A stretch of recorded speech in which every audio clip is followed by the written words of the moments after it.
4 years ago, I put out a video called Why I Kinda Hate RPGs, and in it, I said things like this. But a lot of RPGs are notorious for absolutely skyrocketing their game's length by using the most basic repetitive filler content. Weapons are outclassed so fast that the excitement for a new one basically disappears immediately. Why is it that I feel like I'm either forced to do a heap of side content that I don't want to do, or I'm forced to stop myself from doing too much side content and making the game feel like a joke? A lot of these stories have a very vague premise: find your son, find Siri, and then you move forward at a snail's pace in terms of new developments. Now, in my opinion, this video kinda sucks. Now, don't get me wrong, when I made it, it was in good faith. I didn't just do it to be an annoying little YouTube critic. I actually felt like there was some sort of disconnect between me and the RPG experience, and I wasn't really sure if it was my fault, or its fault, or whatever it was, but I wanted to get it out on paper. Over the years, there have just been so many beloved games that I've either avoided entirely because I know that they're not for me, or I've played them for a few hours, in some cases many hours, and in other cases many times, and confirmed that they're not for me. It just is what it is.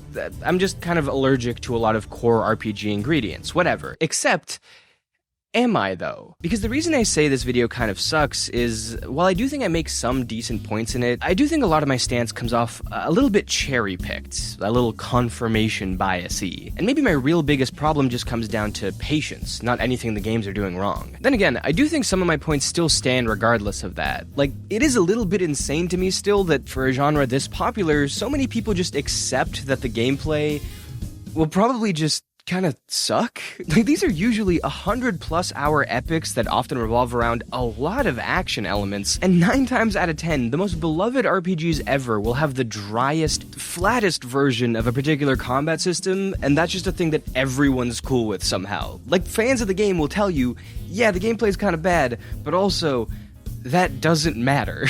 I've never been able to wrap my head around that. Anyways, the point that I'm trying to make is that coming into this year, I was really trying to get to the bottom of my RPG aversion. So what I decided to do is challenge myself to play, on average, 1 RPG per month for the whole year, after which I'd wrap all of my thoughts into one big video at the end. Now, I'm gonna be real with you. I didn't hit the goal. I did fall a little bit short on the amount of games, and also this video came out a little bit later than I was anticipating, but I did manage to get to 9 RPGs in 2025, which I think is a pretty solid number, and I'm really excited to talk about all of them. Let's see if I became a new man. It's not the best choice, it's Facer's choice. The first game on here was always going to be one of the most important, because it really helps set the tone. If the first game was disappointing, then I'd be a bit more skeptical about what was to come, but if I enjoyed it, then I'd have a little more pep in my step to start off. Which is why, even though I don't think a lot of people would consider The Outer Worlds 1 to be the perfect embodiment of modern RPGs, it was, in my opinion, the perfect game to start with. It's relatively short compared to other games in the genre, it's also fairly new, which means there's some nice quality of life features that don't exist in, say, like the old Elder Scrolls or Fallout games. It's got a pretty inviting premise, and most importantly, it did come off as a true, feature-complete Western RPG experience without being too long or dense. It was basically the best option I could find for something that wasn't completely watered down, but was also still pretty digestible. And it does help that it comes from a legendary RPG studio in Obsidian. And when you know it, right as I booted up this game, I came face to face with one of my biggest complaints about this genre: dinky, floaty-ass gameplay. I know I brushed over this a little bit earlier, but I honestly don't understand how some of the most storied studios working on some of the biggest games in the world are still kind of bad at getting the basic game feel of combat right, especially when so much of it has become a bit more of a hard science. It's my biggest problem with The Witcher, it's my biggest problem with the small bits I've played of Fallout 4 and Skyrim, and it's probably my biggest complaint about The Outer Worlds. Although I will say, I don't think it's quite as bad here as it is in the other games I just mentioned. It's serviceable enough, and honestly for me, a mediocre FPS experience is way easier to gloss over than a mediocre melee experience. But I definitely can't say that this alone would have really roped me into the game, even as it progresses and you get access to a more interesting arsenal. The science weapons, for example, are cool and fun to collect, but they still don't fix the fundamental issues with the gunplay and melee, like a real lack of impact or enemy reaction to your attacks. Visually, the game's also not all that impressive in terms of fidelity, but I will give it props for really nailing a strong identity. Whether it's the striking mascots of major companies like Spacer's Choice, or the whimsical look of the planets, or even the way that the faces look in the game. It's a really unmistakable style, even though it does often align so closely with other games like Journey to the Savage Planet and, of course, the Fallout games. But let's be honest, the main meat and potatoes here is not how the guns feel or how the game looks, it's in exploring the worlds and meeting new characters and upgrading your own character and making decisions. So how does that all stack up? Well, the way I describe it is I really like the big picture stuff, and I also like how it handles a lot of the finer details, but it's the middle portion that kind of loses me at times. Let me explain what I mean. The overall world building is really solid, which is unsurprising considering that's what stands out the most in the game's marketing. The Outer Worlds is a satirical, semi-cartoonish, anti-corporate space adventure game brought to you by Xbox. Its humor is a big part of its charm, and all in all, it tends to not take itself very seriously. And personally, that all really works for me. I know some people have criticized this and games like this for being skin-deep commentary where the absurdity is just dialed up to 11 and the punchline is always, capitalism bad? But I don't know, man. Not every satirical experience needs to be like a systematic takedown of the lopsided power structures and corporate worship that dominate modern society. Sometimes it really can be as simple as, hey, would you like to hit this middle manager with a big hammer? Great, here you go. It's very clear that the Outer Worlds is using this style mainly just for aesthetics, and that's honestly fine. It totally works, and it helps the game stand out. And then on the other side, on a much smaller scale, I like how simplified a lot of the RPG systems are. Now, I assume this is one of those things that a lot of big RPG heads maybe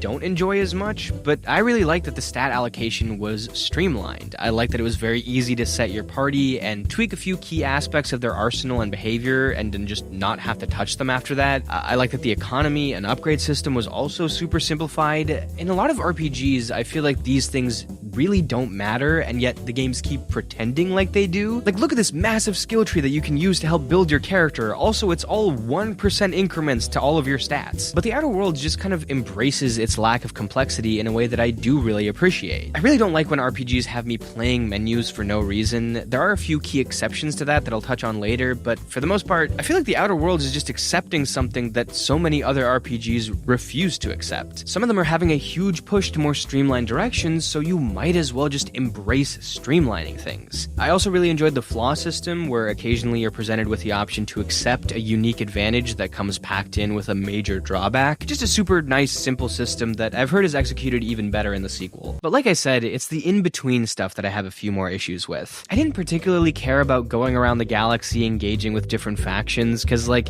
it was cool to explore and see how they were all living and hearing the differences in opinions, who was fighting who, all that, but it also felt really manufactured, which, I mean, all games are manufactured, that's kind of how this works, but it almost felt like we were doing this just because this is what you're supposed to do in RPGs. I didn't really feel like I was building a strong connection with any of the factions in the game. Similarly, I thought the companions were mostly just okay. I was expecting a little bit more out of them, especially out of Parvati, who I assumed would be the most memorable character considering how much I'd seen her face plastered around when people were discussing this game, but she's kind of just there. Most of the characters were pretty interchangeable narrative-wise, and while a few of them do have nice individual quest lines, those were also typically very short. I'd say overall my favorite companion ended up being Vicar Max, which was really surprising because I thought he was going to be super annoying, but he was the only one in the group that felt truly different, and I really liked his side quest. So with all that said, let's try to put a ribbon on everything. First off, did I like the Outer Worlds?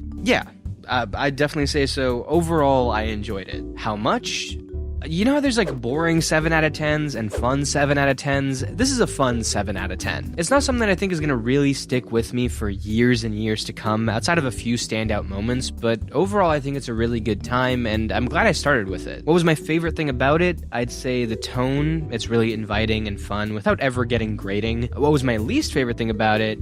Probably the enemy pool. It just feels super generic, and there isn't a ton of variety, which really exacerbates the combat issues by making all of the encounters feel roughly the same throughout the game. And finally, did I finish it? Yes. I meant to go back at some point and maybe try out the DLC, but never really got around to it, but I am very interested in checking out the sequel at some point. Next game.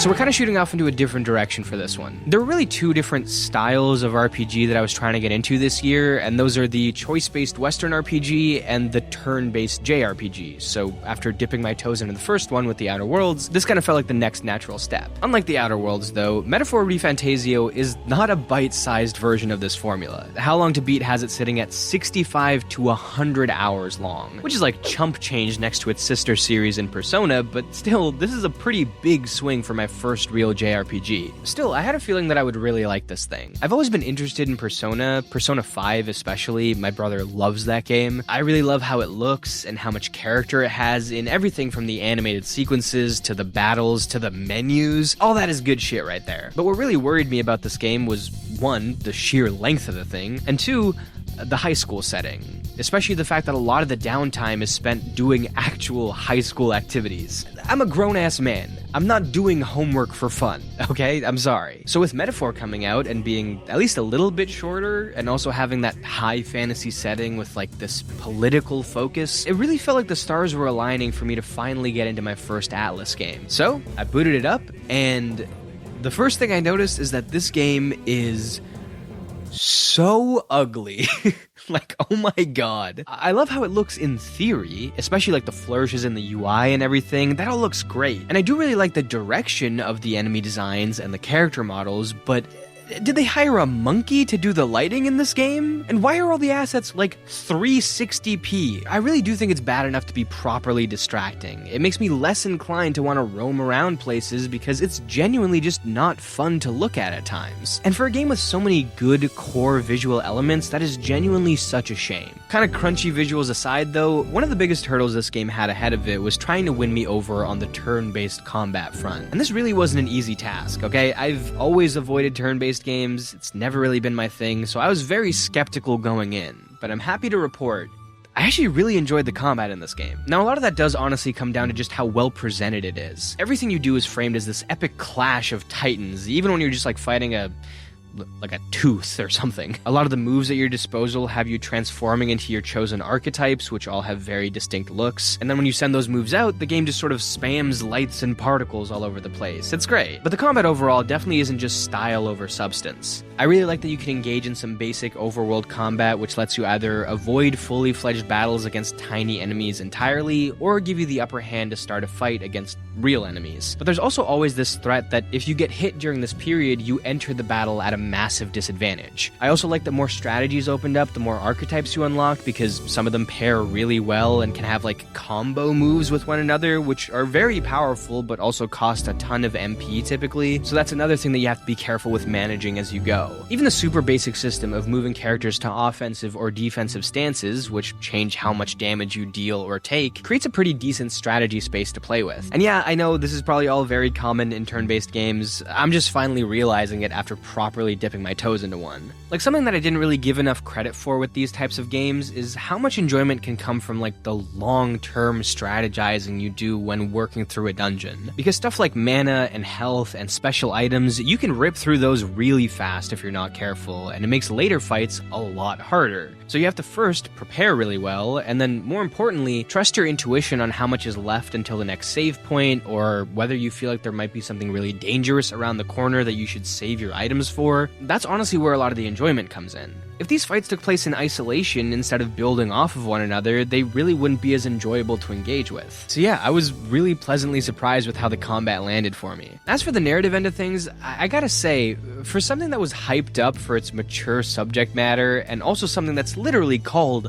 metaphor, everything about this plot is so on the nose, it's genuinely hilarious. Like, it can really get to children's cartoon levels of subtlety in driving home its themes of power, racism, and the human condition. But honestly, weirdly enough, I kind of appreciated that as someone who had a feeling that they wouldn't be finishing this game in one go. Not because I wasn't interested, but because I could sense that this was going to be a bit of a long, drawn-out process, one that I'd probably stop for a while and then come back to, run up another 10, 15 hours in, and then rinse and repeat. I will say right now that I did not actually beat Metaphor. I'm honestly not that close, just a few dungeons in at this point, but I do like that when I go back to it eventually, which I do plan to, I don't think I'm going to be all that confused, even though I put it down for so long. So, did I like it? Yes. How much? Honestly, a good amount. Turn-based is still not 100% my thing. I'd still rather definitely engage in real-time combat, but for what it was, I really enjoyed this combat system. And even though the narrative is at points really cliche and a little childish, I actually do enjoy being in this world quite a bit. Favorite thing, the menu visuals. Least favorite thing, the in-game visuals. Did I finish it? Like I said, no. Do I want to? Yes. Especially now that I'm not trying to get through these as fast as possible, this is definitely the game on here that I'm most excited to go back and finish. Let's see if I can say the same for the next game.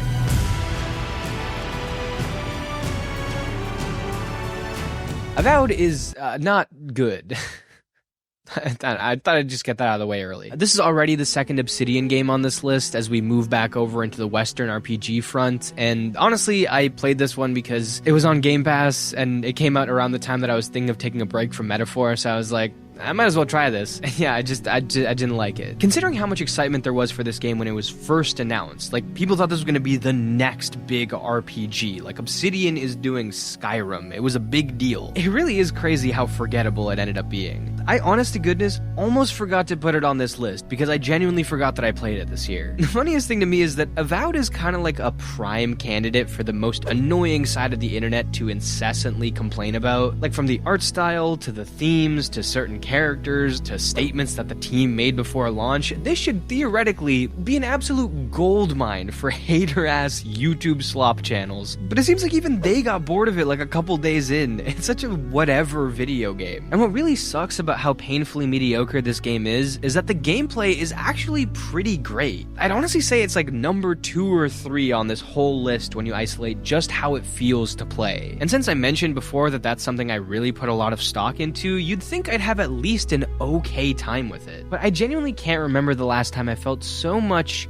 nothing about a game. Just no reaction. I wasn't liking it, I wasn't hating it, I was just moving through it like a zombie, drifting through this game world that felt like it had its soul surgically removed. And you know what? Maybe it did. Avowed reportedly went through a ton of overhauls over the course of its development, including to the art style, and you can really tell because whatever identity it once had seems to have dissipated into a sea of uninspired themes, storylines, and vistas. None of the characters are remotely interesting to talk to. Gun to my head, I couldn't name a single character in this game. And the core world building feels like it came together after somebody briefly skimmed through the Wikipedia page for fantasy, which is especially weird considering this is built off of the existing lore of the Pillars of Eternity franchise. You'd assume that would give them a good base to work off of, but it's just so painfully boring. I was genuinely just racking my brain for any memories I had of actually playing this game, and the most I could muster is I remember at the beginning you come in on a boat and like talk to a few people who are like, hey, here are all the proper nouns that you need to know for our fantasy world, let me tell you about the plights of this town, and also here are the creatures that we like being racism to. And besides that, I remember how one of the small towns looked, and I think at some point I went into a cave to grab some kind of MacGuffin.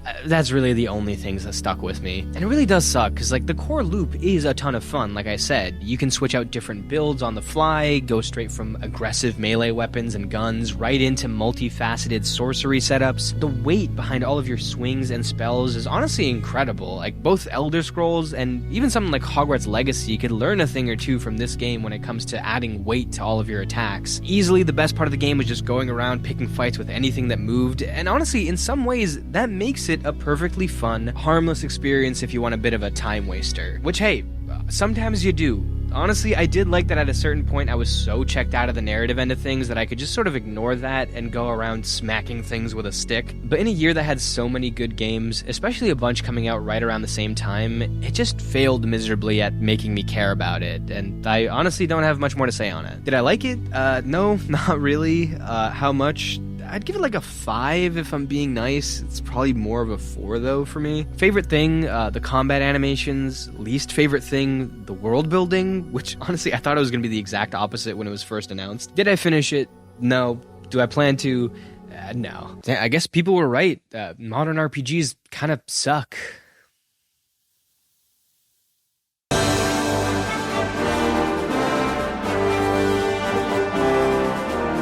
Kingdom Come Deliverance 2 is one of the most exciting and engaging RPGs I've ever played. In fact, if we're talking about its merits as an RPG specifically, it's probably like my absolute favorite, including everything else on this list. Although, spoiler alert, it's not my favorite overall game here. Anyways, I have a whole video on my channel that's all about how KCD2 really opened my eyes to what I was missing with RPGs, and it kind of took a lot of the things that I don't like about the genre and made me realize what people tend to like about it, which is really great. And the too long didn't watch version of this is that it did it by essentially committing to its hardcore RPG elements so hard that really my only two options were to either get fully on board or to walk away. It was like the exact opposite of what Avowed strategy seemed to be, which was to like try and please everyone, but ironically, the game that didn't dumb itself down for the sake of a non-RPG audience is the one that won me, a non-RPG fan, over. Kingdom Come Deliverance 2 starts off brutal. Everything is a struggle, you really have to scrape by. It's honestly a bit of a survival game at first. And if you don't want to starve or start hallucinating due to lack of sleep or lose a ton of your progress as the result of a freak ambush, you need to take time to pick up herbs and brew potions and smith weapons and do some training in between all of the critical path stuff. But these activities don't feel like wasted moments or busy work because they're actually essential. And because of that, I was really able to buy into it and feel like I was actually experiencing this world in an authentic way. I was constantly meeting people and slowly getting the lay of the land. Towns weren't just towns, I could recall their exact layouts and who worked there, where I could go if I was really low on coin and needed to crash somewhere cheap. Characters felt real and distinct, nobody's in there just as like a placeholder, and before I knew it, I was just completely hooked on the intricacies of this game. Even like its weird old school style sword fighting kind of worked for me. It's a brand of combat that's like the complete opposite of something like the Ghost games, for example, one where multitasking is practically impossible and your actions are much more cumbersome. And at first it's really hard to learn the ropes, but as you put more and more time in, it gets easier and easier until you get pretty comfortable with taking out just about anyone. At which point the game will start putting you in scenarios with a ton more uncontrollable variables to counteract that. For what's ultimately a really limited system, it doesn't crumble at all under the massive 100+ hour runtime, which is really impressive. And speaking of that length, probably the biggest compliment I can give a game like this, considering how long and demanding it is that I did actually beat it, and did basically all of the side content I could find in the process. I just really liked everything this game had to offer, and more importantly, how it was offering it. I mean, you remember how I said that there are some exceptions to my whole playing the menu rule?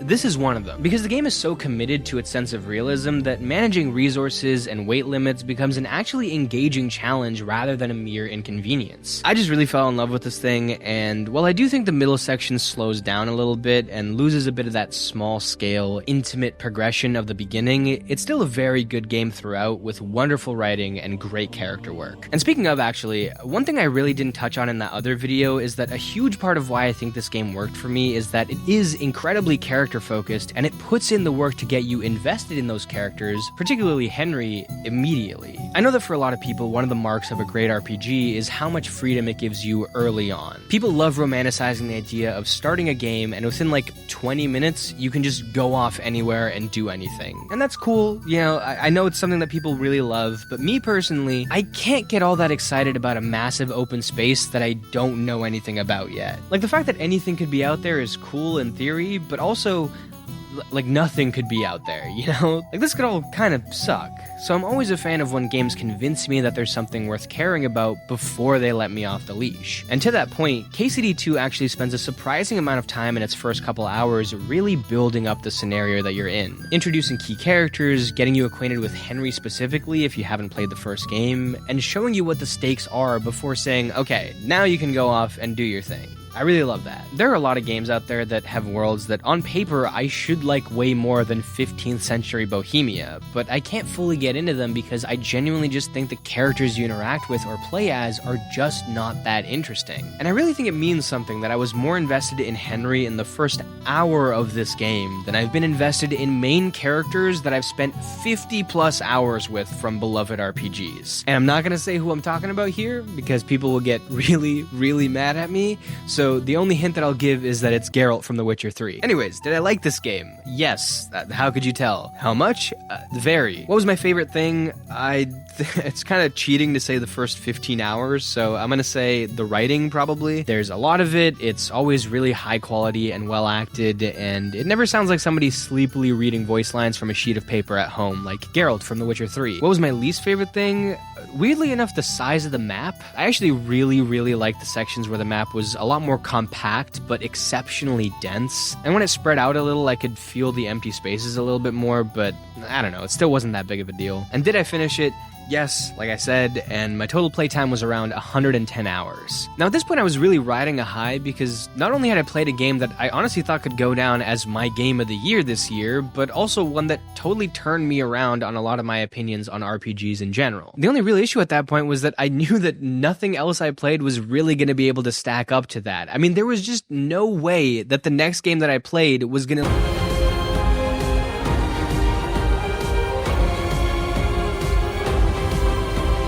It really goes to show how busy this year has been for me that I think this is my first mention of Clair Obscur on this channel, even though it's been out for the better part of a year at this point, so... I'm a little late in saying this, but I do feel like it needs to be said. The game's a masterpiece, alright? I hate using that word, it's been beaten to death, it's lost all of its meaning, but I honestly have no other way of explaining how I feel about this game. And I know everyone and their moms has already said this game is incredible, I'm not charting any new territory here, and we're also in a post-Game Awards landscape where people seem to be tired about hearing how good this game is, but that doesn't make it any less great of a game. Just like Kingdom Come Deliverance 2, Clair Obscur won me all the way over within the first hour and never let go. It has hands down one of my favorite video game intros of all time. My friend Landon actually did a whole breakdown of why that intro works so well, even just from a filmmaking perspective, so it's really great. You should go watch that video. But what also doesn't hurt in getting invested in this immediately is that I honestly feel this game features one of the best mainstream fantasy premises of the 21st century. In any medium, not just games, I am so serious about this. And it's really not to just hop on the hype train with this game, okay? I did plan on making a video about Clair Obscur's world building when it first came out and just never got around to it, but just the idea that there's this giant number off in the distance that drops lower and lower every single year, and everyone above that age inexplicably dies, it's so simple and such an incredible tone setter, and then you get into all the fantasy creatures and you explore this side of the world that's totally foreign to the main characters, but there's also remnants of expeditions past to catch you up to speed. All the different like French art influences in the enemy design and the world design. Like, I know you've heard all of this before at this point, but it's still worth highlighting because I just can't get past how good it all is. And again, like KCD2, it's spearheaded by its characters, ones that you get attached to immediately and then want to see succeed. All the pieces in this game just come together beautifully. The music, the writing, the gameplay, the bosses, the goddamn overworld map. I mean, seriously, are you kidding me with this? But how does it land as an RPG specifically? Well, I will say that honestly the main reasons why I like this game are not because of its RPG elements. A lot of my absolute favorite things about this game could totally exist in a game that plays more linear and has less build options and no party system, etc. So really, I don't think this game moved the needle all that much when it came to forming my overall thoughts on the genre, but that's definitely not to say that I didn't like the RPG elements here, because I definitely did. I really enjoyed mixing and matching my party because each member felt genuinely and completely distinct. I think I do slightly prefer this type of party setup where all of the different characters have predetermined archetypes instead of you essentially getting to choose those archetypes like in Metaphor. Because even though I do like the options that brings to the table, this way I just feel like I get a better sense for the characters because who they are is directly reflected in combat. I also really like the Picto system because it's just so much better than that infinite skill tree that I've mentioned hating before. This way I just feel like I'm so much more aware of what major advantages my characters have equipped right now. Like technically, yes, you could say there's less active skills here, but that means that they can all actually be transformative. Plus the way that you earn and activate them is really inspired. I would switch around my team pretty often because I like playing as literally all of the characters. I know that there were a few insane Picto/character/party setups that could breeze through the game, but I honestly really enjoyed finding my own style and having fun with it. And I also really liked that each character had like a specific combat quirk, like how Minoko has that Wheel of Fortune, CL has the cards, Mael has the stances. That stuff really adds to party variety. But really, the main takeaway here is that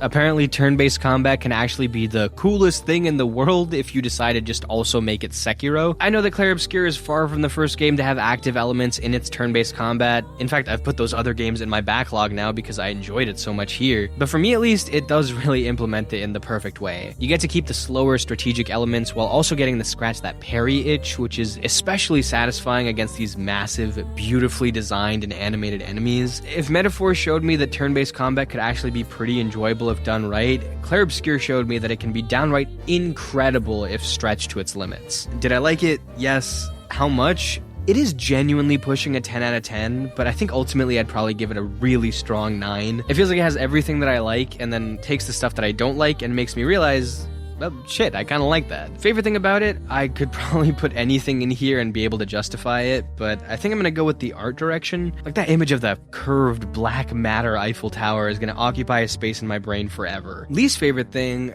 no spoilers, but the ending wasn't personally something that I loved. Honestly, that's probably the biggest factor keeping it from a 10 out of 10 in my books. It is very impressive and ballsy and interesting, and I give them a ton of credit for it. But for reasons that I can't really get into here, I was a little bit bummed to see it. In no way would I call it bad, though. Did I finish it?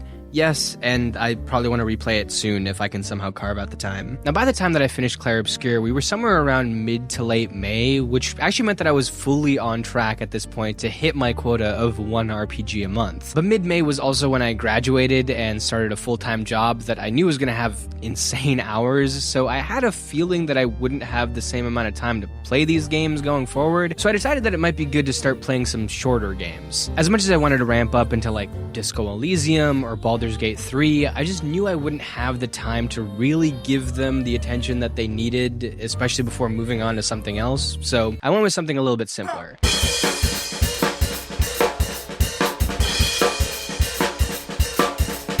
Once again, if you've watched some of the other videos from this year, you've probably heard me talk about this game. Specifically, how I really like that it stretches the boundaries of its genre. Felvidek is in some ways an exceptionally simple and straightforward RPG. It's even made using RPG Maker, so that doesn't sound like much of a subversion. But it does have a very unique hodgepodge of different styles over top of that basic structure. The specific mix of analog horror visuals, a medieval setting, the dark comedy writing, the psychedelic elements, and also the fact that it feels very linear despite being in a genre known for its choice and malleability, really helps carve out its own identity. I admittedly maybe oversold how unique of a game this is in the Games with No Genre video, because after making that I became aware of just how many weird and wacky RPG Maker games there are out there, with Hylix being one that I'm particularly interested in trying out at some point. But at first blush, what made me want to play Felvidek was the fact that it looked like it was both incredibly reverent to the classic JRPG formula, and also had a style, setting, and tone that I really don't associate with that genre. And I'd say at the end of the day, that's still Felvidek's secret sauce. It's fun to look at, features plenty of interesting narrative turns over its short runtime, and the smaller scope mixed with a healthy dose of backtracking meant that I actually became intimately familiar with all the locations and can see them all extremely clearly in my head, which is not the case with a lot of these games. I also really dug the soundtrack. Basically everything about how this game is dressed up is real good. I will say though, the combat was a bit too simple for me. If Clair Obscur is on one end of the turn-based spectrum where its focus is on flashiness, incorporating real-time elements, and ensuring a ton of variety in your moves and characteristics, Felvidek is like the whole other end of that spectrum. The characters in your party aren't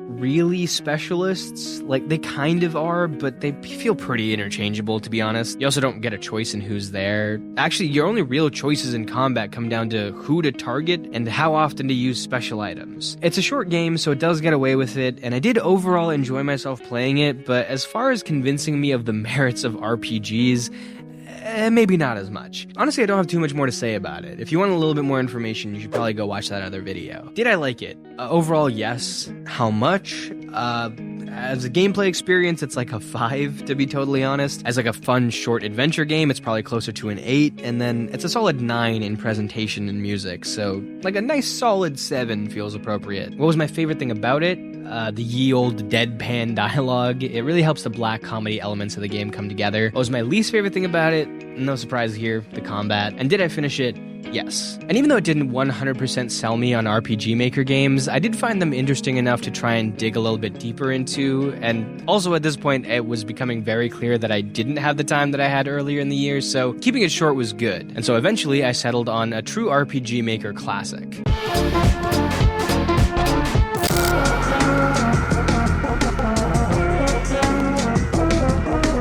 Off is a game that takes place in a strange world where people breathe smoke and harvest metal from cows, and your job is to go through that world and hit a bunch of ghosts with a baseball bat. It originally came out in 2008, after which it was unofficially translated to English in 2011, and went through a particularly massive surge in popularity a few years later on Tumblr. And recently, in 2025, it got a proper, full-on remaster for modern systems. The remaster comes with some quality of life changes, and also an updated soundtrack, which people seem a little bit mixed on, since the original soundtrack is held in such high regard, but I really did enjoy the music that was here. It's got plenty of great earworms. Just like Felvidek, the weakest part of this game is definitely the gameplay. It does have a unique time-based system where you aren't actually limited to a certain amount of moves per turn necessarily. Instead, everything including enemy attacks has different cooldowns before another action can be taken, meaning sometimes you can get in a couple of hits before the enemy's next move. That's kind of about as deep as it gets though, otherwise the combat is very simple. You just kind of keep hitting things until they die. And the worst part about this is that the game is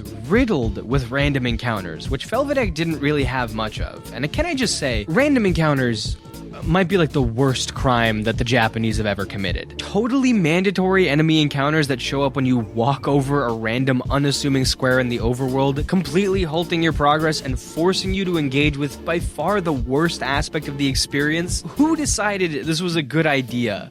Second Hitler? On top of that, Off doesn't really come close to the quality of presentation that Felvidek has. Its best moments on that front by far come from the actual enemy encounters, which do look great. I really love that rough, black and white sketchbook style, but most of the visual design is stripped back as far as you can go. I wouldn't really call it a pretty game most of the time. And if that all wasn't bad enough, the other main aspect of Off's loop, the puzzles, were also just not the most impressive to me. They were usually fine enough. Sometimes they had you paying special attention to what characters were saying or deciphering a special code, but I wouldn't call it a particularly enthralling puzzle experience. So with all that said, you're probably expecting me to say that I didn't really like this game, but strangely enough, I kinda did. Because what it lacks in flashiness and gameplay, it makes up for in tone, world building, and dialogue. The game really is always just a little bit off. Whether it's the spindly sentence structure of the judge character, or the acknowledgement of you, the player, being the puppet master of the batter character, or seeing these strange textbook-like lore dumps about the core elements of this world, elements like smoke, metal, and meat. There's just always something about this world that makes you want to dig deeper, and it's usually done in very efficient ways. For example, this overworld screen that lets you go from zone to zone is just so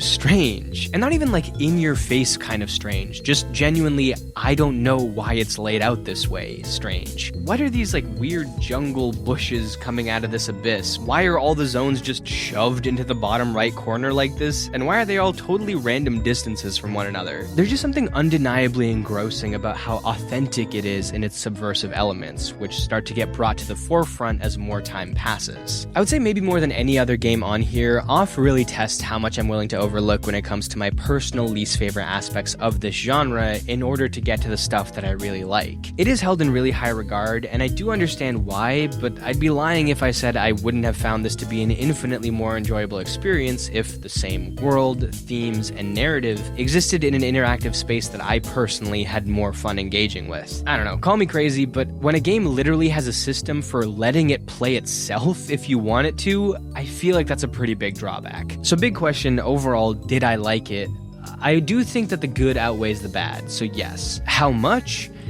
It probably still like barely scrapes its way to a 7 for me, because what works really does work, and what doesn't isn't super frustrating because it's short and a relatively easy game. But the weaker parts are definitely prominent enough that I can't just ignore them. What was my favorite thing about it? Honestly, the way that the judge talks, like both the long-winded, eloquent nature of it and also this little sound effect that comes along with it. What was my least favorite thing about it? Again, the combat. I'm sorry, I just can't get over it. And did I finish it?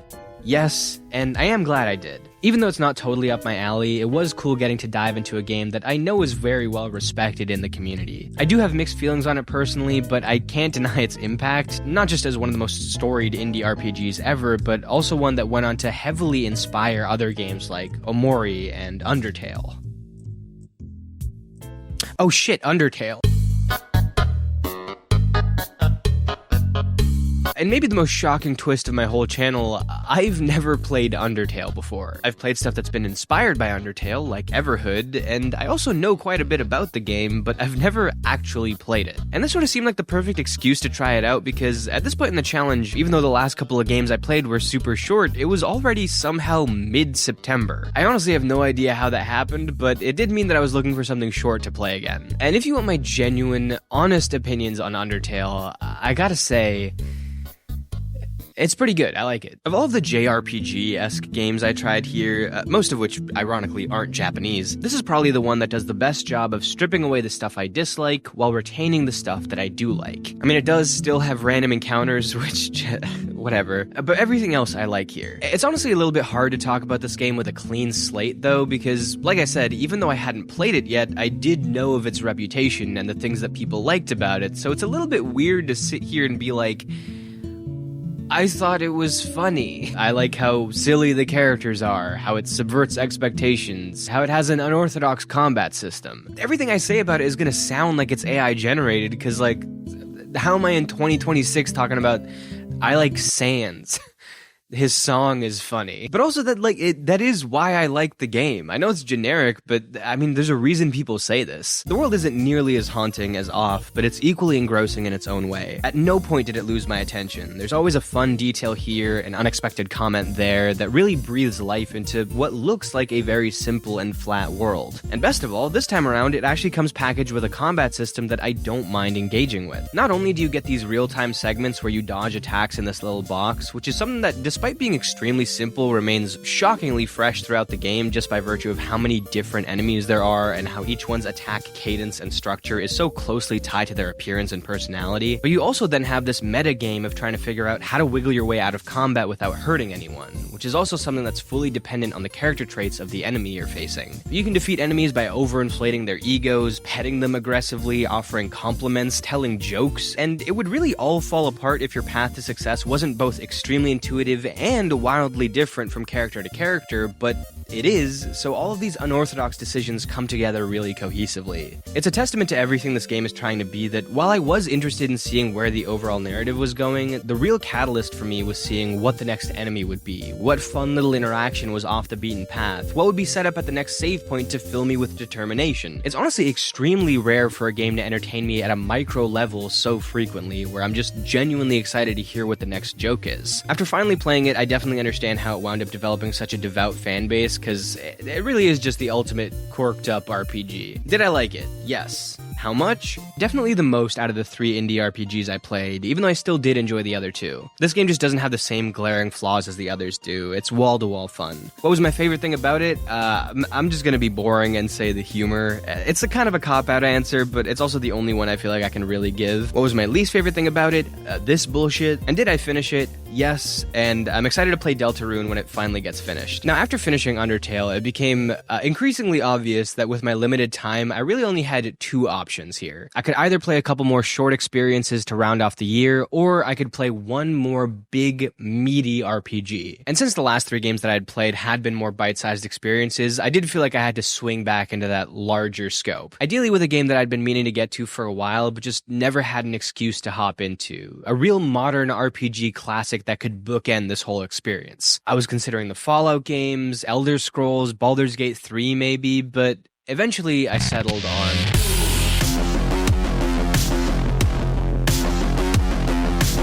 Cyberpunk is kind of average.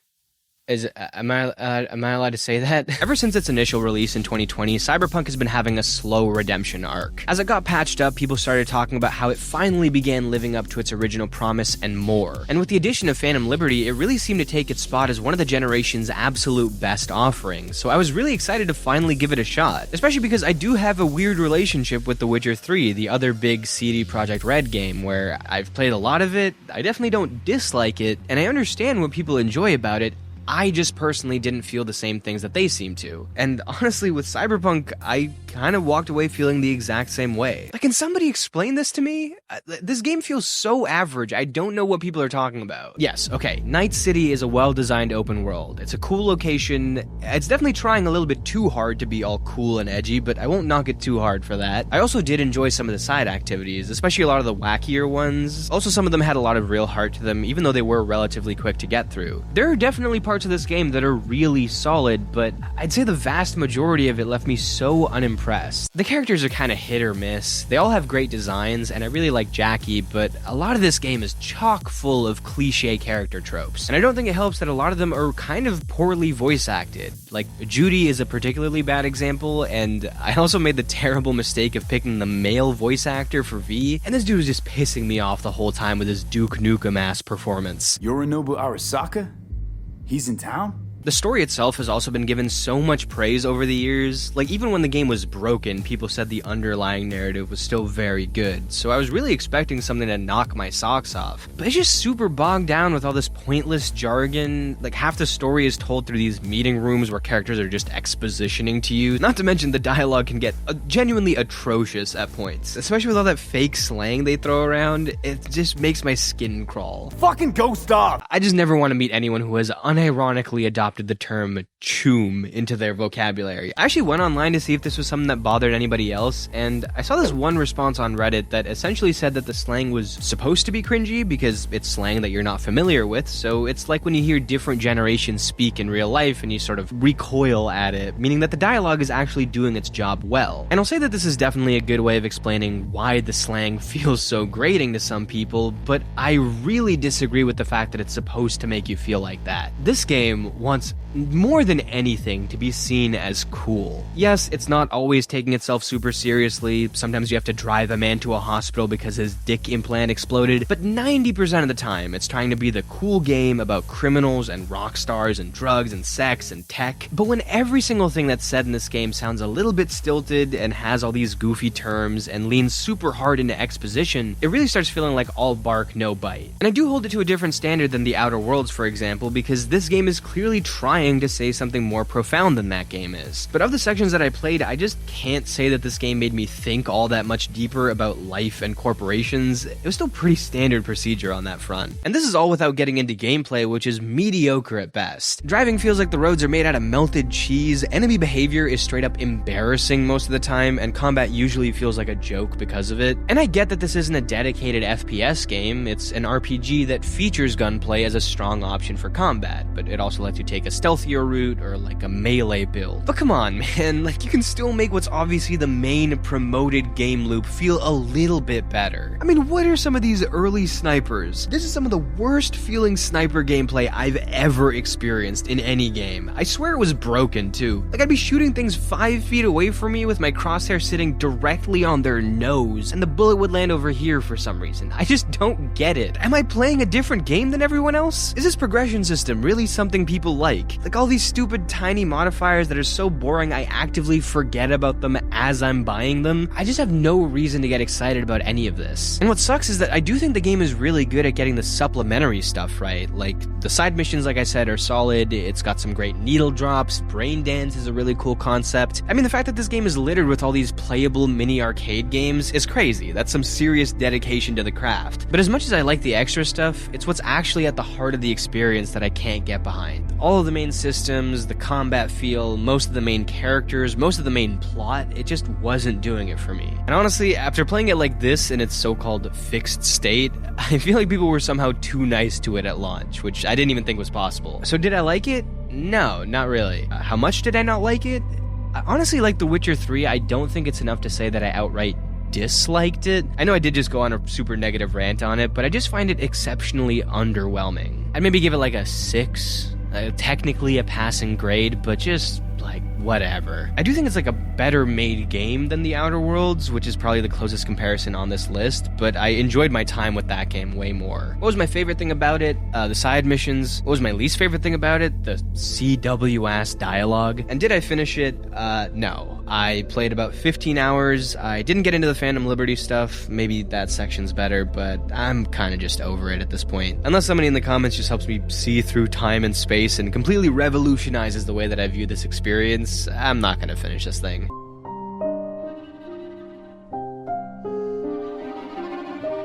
So, let's talk about where I'm at the end of all of this. 9 games down, a handful of turn-based experiences, some shorter stuff, some longer stuff, mostly leaning on the modern end of things, but a couple of games that kind of harken back to old school styles. Did this actually change anything? Well, the first thing I should probably point out is how stupid it was for me to try and test my patience with these games by ripping through as many as I could as fast as possible. I mean, I didn't play Baldur's Gate 3 as part of this list, even though that was definitely one that I wanted to get to because it was too long.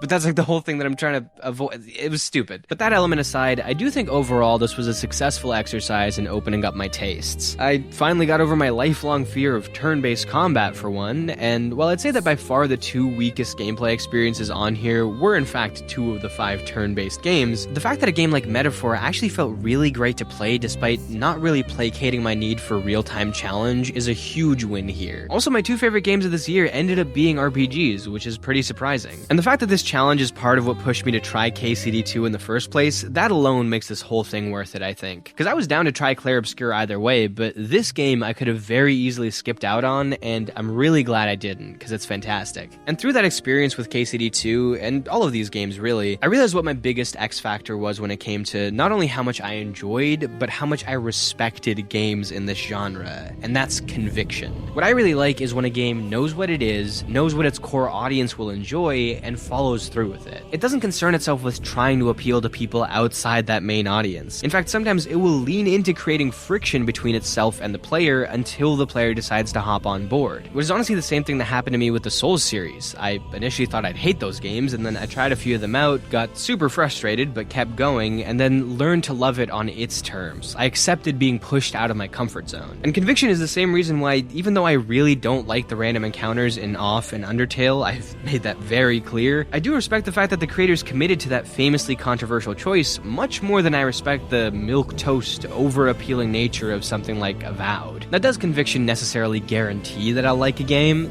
No. Maybe what it's doing just isn't for me. But at the very least, I'll respect a game a lot more if it tells me, no, you have to engage thoroughly with our weight limit system, than if it says, I don't know, every like 3 hours just toss out 900 sticks that have accumulated in your inventory and then carry on. I don't know if this is something that most people care about. I'm sure it kind of dwarfs in comparison to like the massive open world to explore with all these different dueling factions and woods with wild creatures, but I realized it's what I care about most during these experiences. And keep in mind, I say this as somebody who typically enjoys very palatable experiences. Like, my favorite series is Uncharted. That is an extremely palatable series. I'm definitely not saying that every good game needs to force players to enjoy it on its terms, but I do think that the more the game's enjoyment hinges on its complex systems, like dialogue systems, progression systems, character systems, world evolution systems, faction systems, combat systems, the more important it is to not take half measures. If you seem so unconfident in your crafting system that you kind of just shamefully hide it in the corner of the menu, never asking the player to engage with it, how the hell am I ever gonna think it's worth my time? Make me have to use it for a while. Give me the option to focus my character away from it as I progress if I want, but don't just let me get away with ignoring it right away. Make me have to make hard choices with a skill tree, or just completely truncate it. Don't just turn it into a mindless numbers game that gives the illusion of depth. But maybe I'm just like alone in this. CD Projekt Red has made 2 of the most successful and beloved RPGs of all time. What do I know, really? I'm definitely a little bit bummed that I didn't get to some of the games I wanted to with this challenge, because I just wound up getting so busy in the second half of this year. Like I mentioned earlier, I somehow managed to avoid both Fallout and Elder Scrolls. I do have New Vegas and Oblivion Remastered high up on my backlog, though. I didn't get to play Super Mario RPG, which was actually one that I was really looking forward to. Same thing with Disco Disco Elysium, but the one real big missing piece, I think, is Baldur's Gate 3. From everything that I've heard about that game and everything that I've said here, I do think I could find myself really falling in love with this thing. I've been a little bit scared to try it just because it looks so out of my wheelhouse, but as it turns out, that's exactly what I like, so I'm excited to get to that soon. I might give The Witcher 3 another shot at some point. I know I kind of clowned on it here and there, and I do think maybe cdpr games just aren't for me, which, whatever, it is what it is, but I still feel like there might be something here that I'm missing, so maybe I'll try Blood and Wine, because I'm pretty sure that can be played sort of standalone, and it's a little bit shorter, so. Here are my final rankings of all the games I played. Overall, I'd say that I only really outright disliked one game on this list, and even that was more boring and lame, not awful. So if you have any suggestions based on what I liked here, feel free to leave them in the comments. Sorry that this video took so long to get out. Like I said, things have been kind of crazy over here on my end, and they probably will continue to be like that for the next year, so fair warning, maybe a little bit less content this year than last year, but I am trying to get active again on the second channel just to make some shorter stuff, and I also do have some fun stuff coming this year. I think you guys are going to like it. If you're new here, subscribe, join the Discord, it's in the description, and I'll see you all next time. Bye. Clair, obscur, bordé aux peintures, trouvera sans elle.